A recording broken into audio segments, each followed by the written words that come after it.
ازاي تلاقي روحك؟ هتلاقي روحك لما تكون سبب تدي للآخرين حياة. هتلاقي روحك لما تكون سبب ان الآخرين ترد فيهم الروح بحاجة عملتها كانوا محتاجينها. هتلاقي روحك لما تسمع صوت نفسك وتختلي مع نفسك في مكان بيبقى فيه روحانيات عالية ليك. روح لوحدك، سافر لوحدك، اقعد لوحدك، اقعد مع نفسك، اقعد مع ربنا. هنا هيحصل لك حاجة مهمة قوي، وهي السلام النفسي. عشان يحصل السلام النفسي لازم نسمع صوت نفسنا.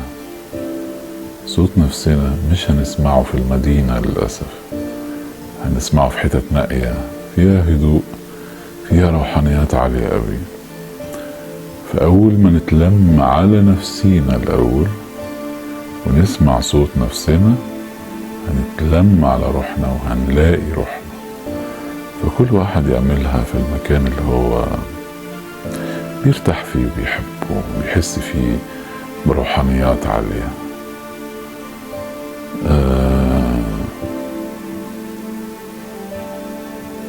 الروح من عند ربنا سبحانه وتعالى.